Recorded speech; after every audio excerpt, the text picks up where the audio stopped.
In December 2024, President-elect Donald Trump's relationship with Project 2025 shifted dramatically.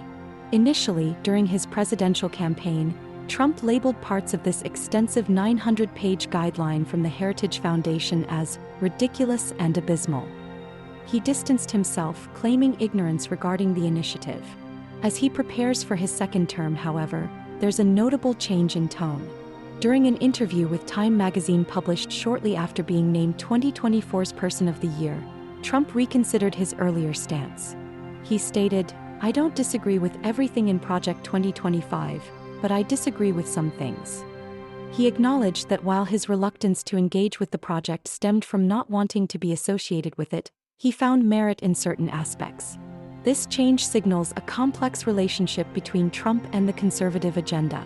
While Trump proclaims detachment from Project 2025, his cabinet choices indicate otherwise. His nominations include several prominent figures tied to the project. One notable name is Russ Vought, former director of the Office of Management and Budget (OMB). Vought not only authored a section of Project 2025 but also has a history with the Heritage Foundation. His work aims to enhance presidential power while reducing the influence of career civil servants.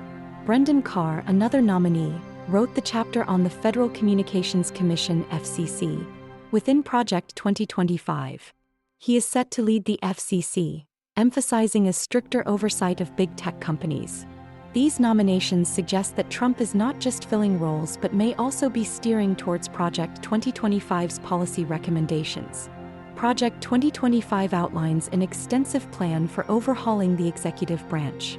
It proposes eliminating certain federal agencies, such as the Department of Education and the Department of Homeland Security, while pushing for significant appointments of political allies to replace career staff. These tactics aim to diminish the influence of what Project 2025 describes as radical left ideologues. The plan encompasses several controversial policies, including restricting abortion rights, eradicating climate change regulations, and ending the teaching of critical race theory. Trump's previous administration frequently proposed similar policies. Still, Project 2025 goes further, suggesting radical reforms such as returning to the gold standard and abolishing student loan forgiveness. Critics on the Democratic side perceive Trump's connection to Project 2025 as undeniable. Vice President Kamala Harris accused Trump in a recent debate of planning to implement this dangerous agenda. Harris's assertion brings critical attention to the implications of Trump's policies and appointees. The Democratic opposition frames the project as emblematic of Trump's right-wing plans. Tony Kark, the executive director of Accountable.us, voiced concerns that Trump's appointments signal he is charging ahead with the Project 2025 agenda. He suggested a strategy aimed at dismantling reproductive rights and undermining social safety nets for working-class Americans. Interestingly, not all Republican strategists see Project 2025 as the ultimate drive behind Trump's administration. John Feehery, a seasoned Republican strategist, expressed skepticism about whether Trump has a clear understanding of Project 2025. According to him, Trump's agenda is less about ideology and more focused on loyalty, with diverse appointments ranging from protectionists to free traders.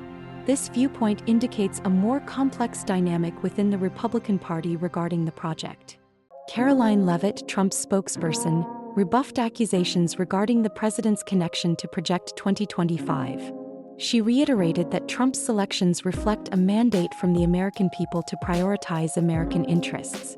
Trump's cabinet features numerous individuals with ties to Project 2025.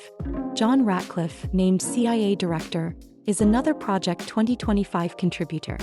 His chapter on the intelligence community demonstrates a desire for expansive changes, echoing themes found within Trump's broader vision. Monica Crowley, appointed as Assistant Secretary of State, contributed to Project 2025 regarding Treasury policies, while Tom Homan returns as Border Czar, emphasizing stringent immigration laws. The structural changes proposed by Project 2025 are not merely theoretical. They imply a reshaping of American governance as we know it.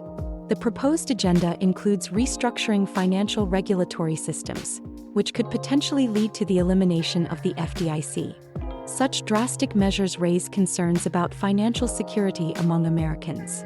Looking forward, Trump's administration could either embrace or selectively implement the recommendations set forth by Project 2025. As his transition team continues to appoint allies linked to the project, the actualization of this agenda looms large. The real test lies ahead as Trump faces criticism from both sides of the aisle. The effectiveness of Project 2025 will ultimately depend on its implementation and the extent to which Trump adheres to its controversial proposals. For historians and political analysts, Project 2025 represents a critical moment in American democracy. It raises essential questions about the balance of power between the executive branch and the citizenry. As Trump's administration unfolds, the legacy of this project may shape political discussions for years to come. Donald Trump's shifting stance on Project 2025 reflects broader themes of adaptability and cunning in political strategy. While he uses a unique approach to manage perceptions of his affiliations, the influence of Project 2025 is evident in his cabinet appointments and potential policies.